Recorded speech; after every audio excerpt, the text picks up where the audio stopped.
اللہ اللہ اللہ اللہ اللہ اللہ اللہ اللہ۔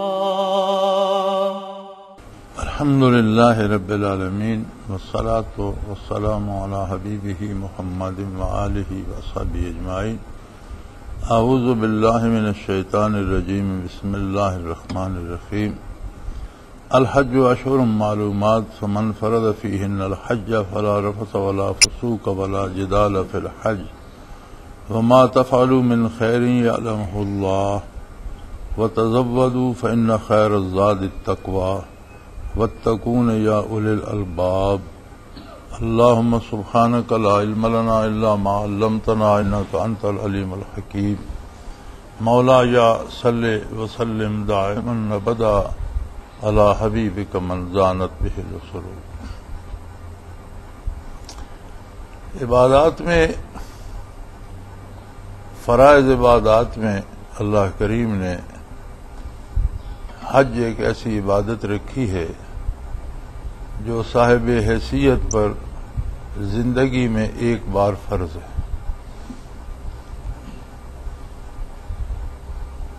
اور حاصل اس کا بھی یہی ہے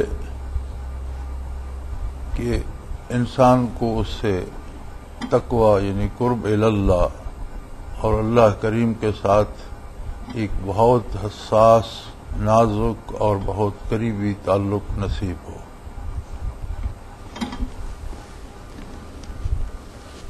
عبادات کو دوا کا درجہ حاصل ہے۔ جس طرح مادی جسم کے لیے جسمانی عوارض اور بیماریاں ہوتی ہیں، اسی طرح اس عالم آب و گل میں آ کر اور اس مادی بدن کے ساتھ شامل ہو کر روح کے لیے بھی عوارضات اور امراض پیدا ہو جاتی ہیں۔ چونکہ روح بدن کے تابع ہوتی ہے تو بدن کا کردار، اس کے اعمال اس کو متاثر کرتے ہیں۔ لہذا عبادات فرض کی گئیں کہ ان عوارضات اور ان بیماریوں کا ساتھ علاج ہوتا رہے۔ نماز دن میں 5 بار فرض کی گئی، یہ بہت بڑا علاج ہے کہ قرب الہی کا نہ صرف احساس دلاتی رہے بلکہ دنیا سے کٹ کر اللہ کے حضور کھڑے ہو کر بندہ قرب الہی کی کیفیات کو دل میں اتارتا رہے، اور وہ ایک کیفیت اس پہ وارد ہوتی رہے کہ اسے حضور حق ہمیشہ نصیب رہے۔ اس طرح سے زندگی میں ایک بار حج فرض کیا گیا، یعنی جیسے کوئی لائف سیونگ ڈرگ ہوتی ہے کہ اس کی ایک خوراک زندگی بھر کے لیے اس مرض سے نجات دے دیتی ہے، حج ایک ایسی دوا ہے کہ زندگی میں ایک بار نصیب ہو جائے تو گزشتہ زندگی کے گناہ معاف ہو جاتے ہیں، اور جب گناہ معاف ہوتے ہیں تو اس کا اثر یہ ہوتا ہے کہ آئندہ زندگی میں اللہ گناہوں سے بچنے کی توفیق عطا فرما دیتے ہیں۔ گویا انسان کی گزشتہ زندگی بھی سدھر جاتی ہے اور آنے والی زندگی جو لمحات دنیا میں باقی ہیں وہ بھی سنور جاتے ہیں۔ ارشاد فرمایا الحج اشہر معلومات، حج کے مہینے بڑے سب کو معلوم ہیں، مشہور و معروف ہیں، اور جس پر حج فرض ہو جائے پھر اسے حج کے قواعد و ضوابط کا اہتمام کرنا چاہیے۔ فلا رفث ولا فسوق ولا جدال فی الحج، کوئی فضول گفتگو دوران حج نہیں ہوگی، کوئی غلط کام دوران حج نہیں کیا جائے گا، کسی طرح کا جھگڑا نہیں کیا جائے گا، یعنی پوری طرح سے شب و روز کو ایک معتاد فریم ورک کے اندر بسر کرنا ہوگا۔ حج کی بنیادی باتوں میں یہ بات ضروری ہے کہ جس پر حج فرض ہو، یعنی اس کے پاس اتنا خرچ ہو کہ وہ آرام سے وہاں آ جا بھی سکے، وہاں رہنے کا، وہاں کے اخراجات کا متحمل ہو، اور جتنا عرصہ اس نے گھر سے غیر حاضر رہنا ہے حج کے لیے، اس عرصے کے اخراجات اہل خانہ کو بھی دے کر جائے۔ اگر کسی میں یہ توفیق نہیں ہے تو اس پر سرے سے حج فرض ہی نہیں ہے۔ ہمارے ہاں چونکہ عبادات کو بھی ہم نے اپنی بدنصیبی سے رواجات میں اور رسومات میں لے لیا ہے، تو بیشتر لوگ قرض لے کر حج پر جانے کی تیاری کر رہے ہوتے ہیں، اور ہم نے لوگوں کو مانگتے بھی دیکھا ہے کہ گدا کر کے لوگوں سے مانگ کر پیسے جمع کیے جائیں کہ میں حج پر جانا چاہتا ہوں۔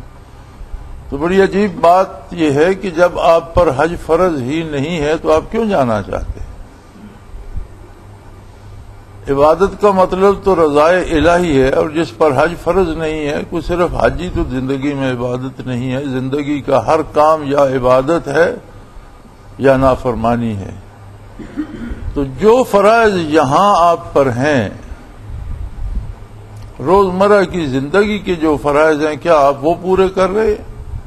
ان کی پرواہ کوئی نہیں کرے گا۔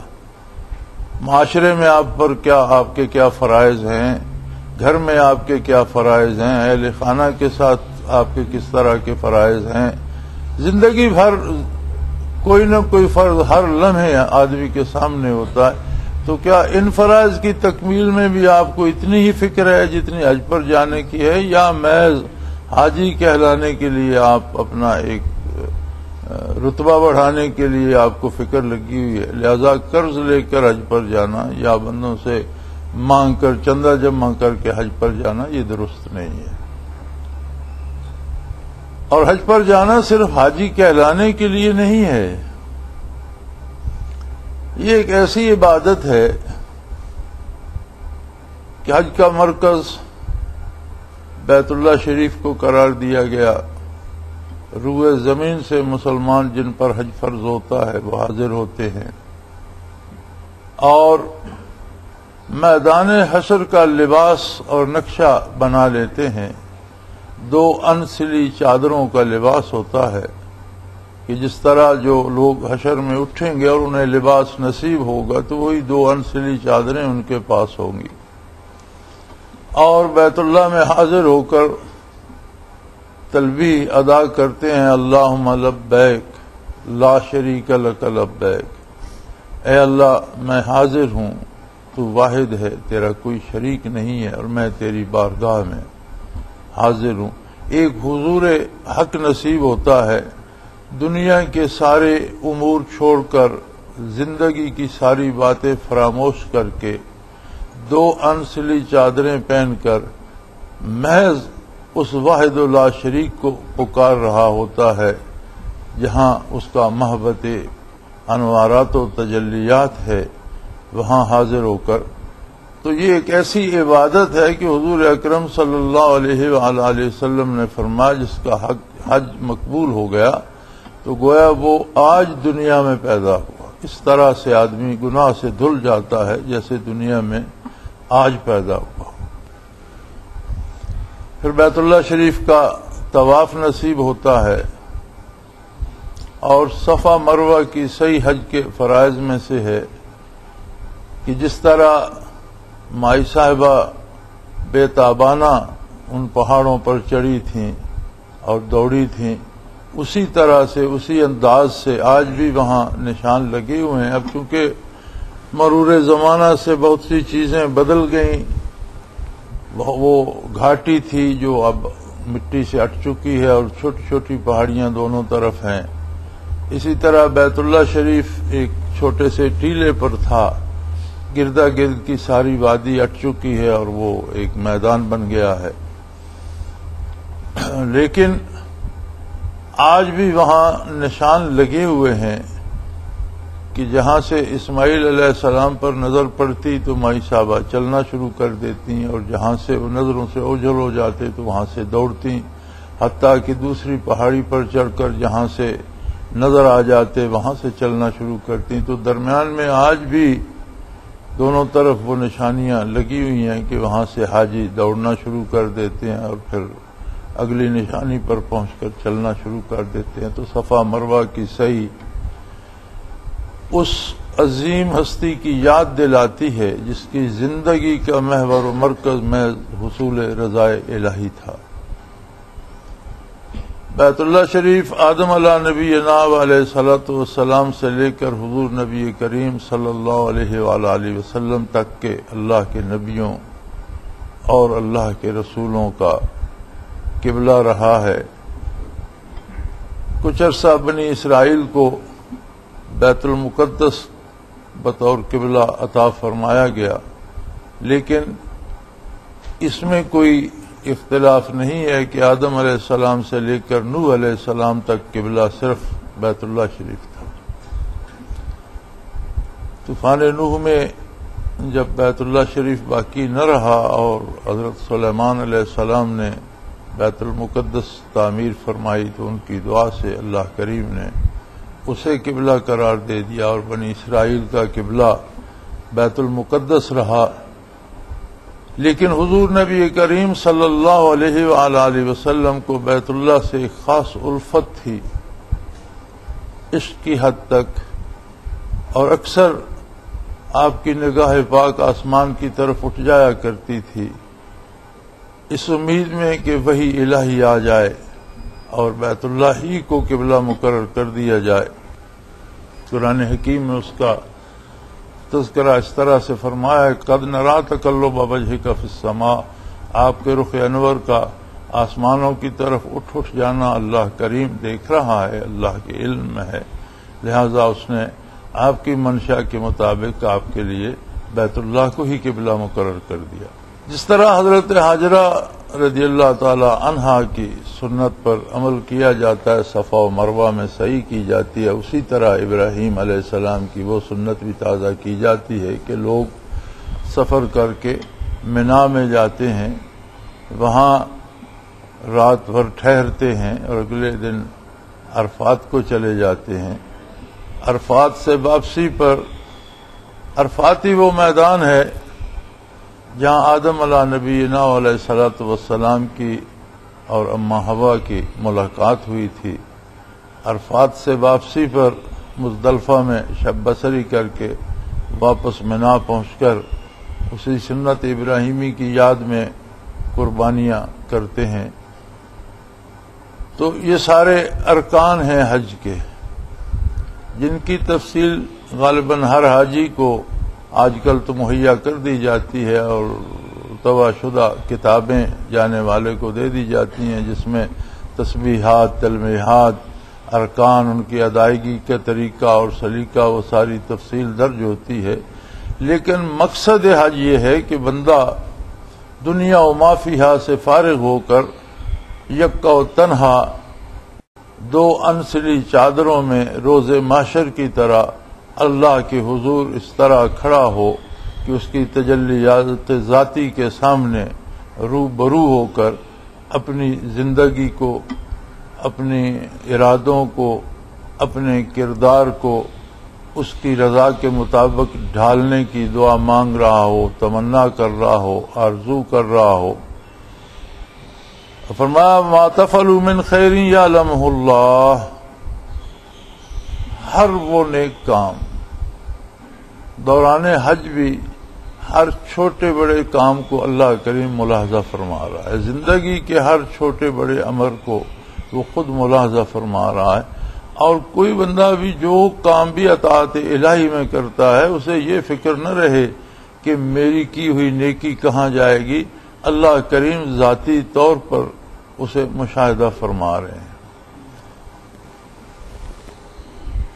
بعض اعمال ایسے ہیں جن کا تعلق دل سے ہے. فرشتے لکھتے ہیں جو ہاتھ سے، اعضاء و جوارح سے جو عمل صادر ہوتا ہے وہ لکھتے ہیں، جو لفظ زبان پر آتا ہے وہ لکھتے ہیں. ما یلفظ من قول الا لدیہ رقیب عتید، جو لفظ ادا ہوتا ہے لبوں سے وہ لکھتے ہیں. لیکن بعض ایسے کام ہیں جو دل سے تعلق رکھتے ہیں. حج کے ارکان اور حج کے افعال تو فرشتے لکھیں گے. حاجی کس خلوص سے، دل کی کس گہرائی سے کیا تمنا لیے کھڑا ہے، یہ فرشتوں کے لکھنے کی بات نہیں ہے. یہ بات بندے اور اس کے رب کے درمیان ہے. تو اللہ کریم فرماتے ہیں کہ میں جانتا ہوں کہ تم کہاں تک، کس حد تک تمہاری تمنائیں نیک ہیں، تمہارے ارادے نیک ہیں، کتنا درد ہے تمہارے دل میں. اسی طرح بعض دعائیں بندہ مانگتا ہے. دعا کیا ہے؟ صورت تو دعا کی یہ ہے کہ ہاتھ اٹھا کر یا قبلہ رو ہو کر، اور چونکہ دعاؤں کا قبلہ عرش عظیم ہے، ہاتھوں کو بھی دعاؤں کے قبلے کی طرف اٹھا کر اللہ سے کوئی بات کرے، اللہ سے کوئی چیز مانگے، اللہ سے اپنی ضروریات مانگے. یہ تو صورت ہے دعا کی. لیکن حقیقت دعا یہ ہے کہ اس کے دل کی گہرائی میں نہایت خلوص سے کیا تمنا ہے، اپنے لیے، کسی دوسرے کے لیے، اللہ کے حضور وہ کیا چاہتا ہے. تو اللہ کریم اس حقیقت دعا کو بھی جانتا ہے، نہ صرف صورت دعا کو. صورت دعا تو فرشتہ بھی لکھتا ہے، صورت عبادت تو فرشتہ لکھتا ہے، صورت حج، ارکان حج کی ادائیگی اور ان کی تکمیل یہ تو فرشتہ لکھتا ہے. لیکن آپ کے اندر دل کی گہرائی میں کیا ہے، کیا تمنا ہے، کیا ارادے ہیں، کتنا خلوص ہے، آپ کیا چاہتے ہیں، اسے تو وہ جانتا ہے. اور فرمایا یہ میں سفر نہیں ہے، وتزودوا،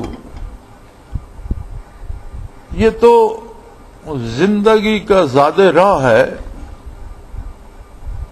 ایک دولت ہے جو اثناء سفر میں کام آئے گی، جو پردیس میں یا وہاں اپنے گھر پہنچ کر بھی آپ کے کام آئے گی.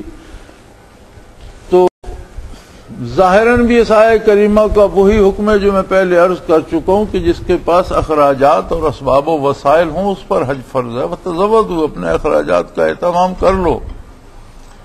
لیکن فرمایا سب سے بہترین زاد راہ کیا ہے؟ فإن خیر الزاد التقوی، سب سے بہترین دولت یا زاد سفر یا زاد راہ وہ ہے جو کیفیت حج سے نصیب ہوتی ہے، جسے تقوی کہتے ہیں، جو قرب الہی کی ایک خاص کیفیت ہے، جو تعلق باللہ کی ایک ایسی عجیب کیفیت ہے کہ جس میں ہر آن آدمی کی توجہ اس بات پر رہتی ہے کہ کہیں میری اس حرکت سے، کہ کہیں میرے اس جملے سے، کہیں میری اس بات سے اللہ کریم خفا نہ ہوں.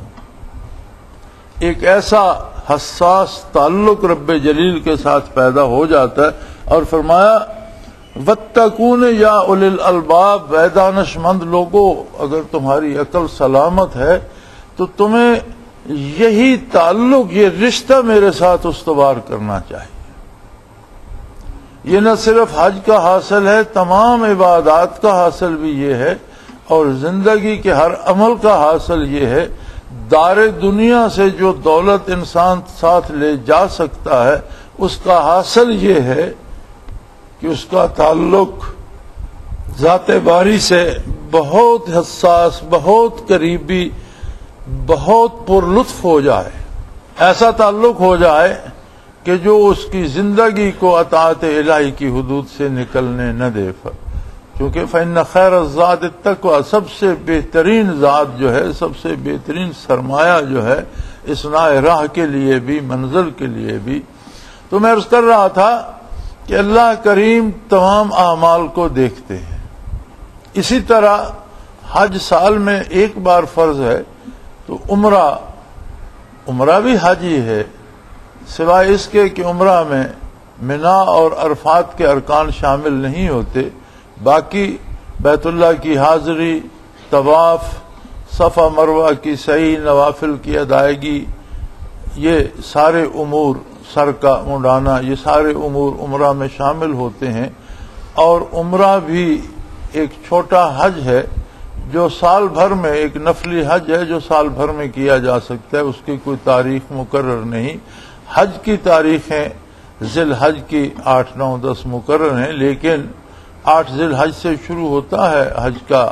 8 ذی الحج کی فجر بیت اللہ میں حرم میں ادا کر کے حجاج کرام منا کو نکلتے ہیں، اور پھر 5 نمازیں منا میں ادا کرنے کے بعد عرفات میں چلے جاتے ہیں، اور سورج ڈوبتے ہوئے عرفات سے نکل کر مزدلفہ میں قیام کرتے ہیں، اور پھر اگلی صبح واپس منا آ کر قربانیاں کرتے ہیں اور شیطان کو کنکر مارتے ہیں۔ یہ بھی سنت ابراہیمی ہے کہ جب آپ اسماعیل علیہ السلام کو لے کر منا کی طرف جا رہے تھے تو شیطان نے 3 بار راستے میں سامنے آ کر روکنے کی کوشش کی، اور انہیں بچہ سمجھ کر ان کے دل میں بات ڈالنے کی کوشش کی کہ آگے نہ جائیں، یہ تمہیں ذبح کر دیں گے، یا ابراہیم علیہ السلام سے بھی یہ بات کرنے کی کوشش کی کہ یہ آپ کیا کر رہے ہیں، تو انہوں نے اسے پتھر مارے اور وہ بھاگ گیا۔ تو وہ تینوں مقام ان کی نشاندہی کر دی گئی۔ اب ان جگہوں پر پتھر کے مینار بنے ہوئے ہیں، اور حجاج کرام اسی سنت کی ادائیگی میں 7 کنکریاں مارتے ہیں ان شیاطین کو، جو وہ اپنے ساتھ مزدلفہ سے اٹھا کر لے آتے ہیں۔ تو یہ ارکان حج کی تو ایک لمبی فہرست ہے، ہم بات کر رہے ہیں اصول پر۔ تو جس پر حج فرض ہو وہ ضرور جائے، لیکن اگر حج فرض نہیں ہے تو جس پر حج فرض نہیں ہے اس کے لیے تو اللہ نے اور بہت سی آسانیاں پیدا کر دی ہیں۔ فرمایا اگر فجر ادا کر کے ذکر اذکار میں رہتا ہے اور اشراق ادا کر کے نکلتا ہے تو اسے حج کا ثواب ہو جاتا ہے۔ باضابطہ تیاری کر کے غریب آدمی جامع مسجد میں جمعہ کی ادائیگی کے لیے جاتا ہے، اس کا اہتمام کرتا ہے، تو جمعہ ادا کرنے پر اسے حج کا ثواب مل جاتا ہے۔ اللہ کریم اس کا حج قبول فرما لیتے ہیں۔ گویا جس کے پاس ہمت ہے، جس کے پاس حج کے اخراجات ہیں، اس پر اسے زندگی میں ایک بار وہ سعادت نصیب ہوتی ہے، اور جس کے پاس نہیں ہے اسے تو روزانہ یا ہر جمعے کو حج نصیب ہو جاتا ہے۔ تو یہ کوئی دکھلاوا یا رسم کی بات نہیں ہے، بلکہ اس میں بعض دوسری باتوں کا بھی دھیان رکھنا چاہیے۔ عمرہ اگرچہ سارا سال ہوتا ہے، اور بڑے ایسے خوش قسمت لوگ ہیں جو سال میں کئی بار جاتے ہیں، وگرنہ ہر سال ایک بار تو ضرور جاتے ہیں۔ انہیں یہ بھی دیکھنا چاہیے کہ معاشرے یا ماحول میں ان کے ارد گرد بسنے والی اللہ کی مخلوق میں کتنے ایسے ضرورت مند ہیں جو ایک دانے خوراک کو ترس رہے ہیں، کتنے ایسے ضرورت مند ہیں جو دوا کے لیے تڑپ رہے ہیں، کتنے ایسے ضرورت مند ہیں جو وقت گزارنے کے لیے گھر کا سامان بیچ کر روٹی کا اہتمام کر رہے ہیں۔ تو ایک آدمی جا کر عمرہ کر رہا ہے، 1,00,000، 1,25,000، 1,50,000 خرچ کر رہا ہے، اس کے گردا گرد اس کے قبیلے میں، اس کی برادری میں، اس کے اڑوس پڑوس میں، اس کے شہر میں لوگ بھوک سے پیاس سے تڑپتے رہیں، تو یہ انصاف میدان حشر میں ہوگا کہ اسے کس چیز کو اہمیت دینا چاہیے تھی۔ تو ایسے لوگوں سے میری تو گزارش یہ ہے کہ وہ اپنے ماحول کو دیکھیں، اور اگر ضرورت مندوں کا انبو ان کے ارد گرد تڑپ رہا ہے تو مقصد تو اللہ کی رضا کو حاصل کرنا ہے۔ ضروری نہیں کہ وہ سفر مکہ سے ہی اور مکہ مکرمہ کی حاضری سے راضی ہو، شاید وہ کسی ایک دل کو راضی کرنے سے اس سے زیادہ راضی ہو جائے جتنا آپ نے سفر کر کے جانا ہے۔ تو اسے شوق نہیں بنا لینا چاہیے۔ پھر جن پر فرض ہے وہ ایک دفعہ کر چکے ہیں، تو بار بار اگر ان کے پاس سرمایہ ہے تو وہ سرمایہ کو اللہ کی رضا کے لیے، اللہ کی مخلوق کی بہتری پر صرف کریں، بجائے اس کے کہ بار بار اسی ایک مشن پر دوڑتے رہیں۔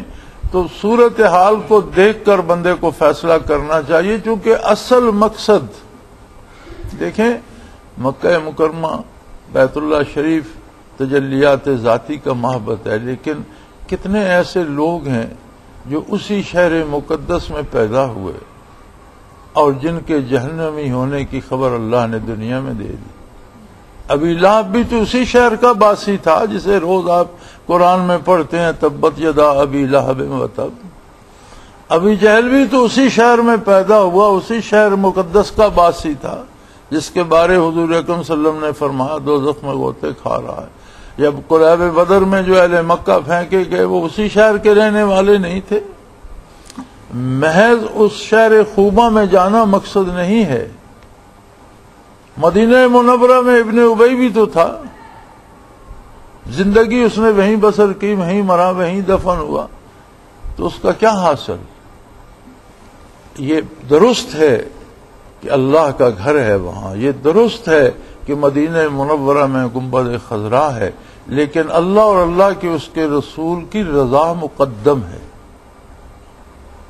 حج فرض ہے، سرمایہ ہو تو ضرور کرنا چاہیے، لیکن اگر مزید سرمایہ ہو تو بار بار حج کا سفر کرنے کی بجائے اگر یہاں غریبوں کے دلوں پر مرہم رکھے، زخمی دلوں پہ پھاہا رکھے، ضرورت مندوں کی ضرورتیں پوری کرے، بے شمار بچے جو رل گئے، بے شمار ضعیف جن کا کوئی پرسان حال نہیں، اور وہ بھی اب ایک طریقہ ہو گیا ہے کہ کچھ ادارے بن گئے ہیں اور ہم پیسے دے کر جان چھڑا لیتے ہیں، یہ تک نہیں پوچھتے کہ یہ ادارے بنانے والے غریبوں کے نام پر لوگوں کو لوٹ رہے ہیں یا غریبوں کی کوئی مدد بھی کر رہے ہیں۔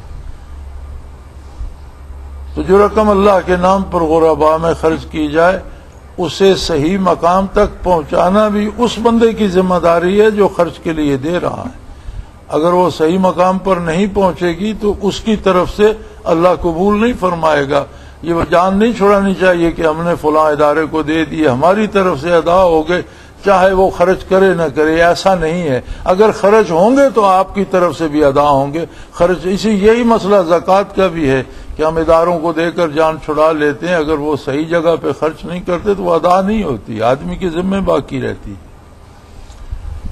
تو حج ایک افضل ترین عبادت ہے، حضور حق ہے، اللہ کے قرب کا ذریعہ ہے، اور چاہیے کہ حاجی کی پہلی زندگی کی ساری خطائیں معاف ہو جائیں، اور اس کی دلیل یہ ہے کہ بعد والی زندگی پوری طرح سے سدھر جاتی ہے۔ خدا نخواستہ اگر زندگی میں تبدیلی نہیں آئی تو پھر حج ادا نہیں ہوا یا مقبول نہیں ہوا، کوئی کمی رہ گئی، کوئی خامی رہ گئی۔ اللہ کریم حج قبول فرما لیں تو پوری زندگی کی اصلاح فرما دیتے ہیں۔ وآخر دعوانا ان الحمدللہ رب العالمین۔ اللہ اللہ اللہ اللہ اللہ اللہ اللہ اللہ